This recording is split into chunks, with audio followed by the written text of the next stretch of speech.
Tak to je bomba. Poďte si so mnou urobiť full face make-up s produktami z DM. Takže ja už mám na sebe krém a idem testovať tento make-up.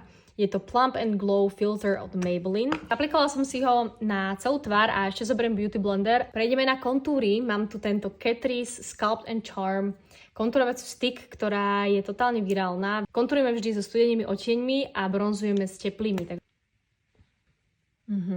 Je taký dosť krémový. Ďalší produkt, ktorý som si zaobstarala nový v DM, je tento Catrice Bronzer. Mal by sa tiež veľmi dobre rozetierať, malo by sa s tým dobre pracovať. Vždy, keď si dáte veľa produktu, tak môžete si dať Beauty Blender a zjemnite to. Mám tu takýto nádherný highlighter z Catriceu. Obsahuje také krásne trblietky, rúžové. Všetky krémové produkty si musíte dať na pleť predtým, ako si pleť zasetujete púdrom. A inak to stojí 5,25, táto kontúra Catrice, táto stojí tiež tak rovnako, 5,25 myslím. A tento Maybelline Makeup stojí 10 €. Teraz si celý make-up zasetujem. Mám Laura Mercier púder, aby mi ten make-up vydržal celý deň. Zabudla som si dať tieto líčka, tie som vám chcela ukázať. Sú to líčka od Trendy Dab Dewy. Ja si ich tam ešte šupnem. Niekedy sa mi stane, že si dám krémový produkt aj na zapudrovanú tvár. Musíte však veľmi opatrne. Ale tieto líčka sú nádherné, ja som ich musela ukázať. Ja ich mám ešte v jednej farbe, ale táto mauve je podľa mňa úplne dokonalá.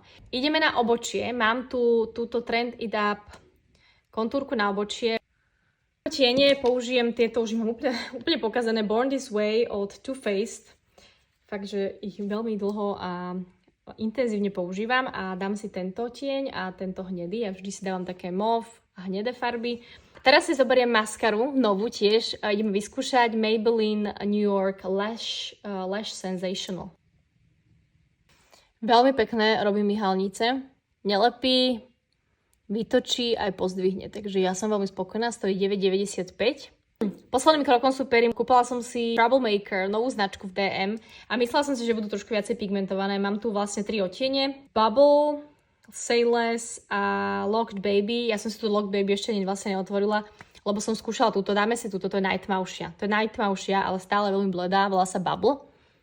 Nie je to zlé. Say Less odtieň si dám do stredu pier. Ale pekné. Tak to vyzerá finálny make-up, ktorý som si urobila skoro so všetkými drogerkovými produktami. Dajte vedieť, čo si o ňom myslíte. Ten highlighter milujem. Maskara podľa mňa super. Make-up vyzerá veľmi dobre. Uvidíme, ako bude performovať počas dňa. A nakoniec sa mi tie pery dosť páčia, musím povedať.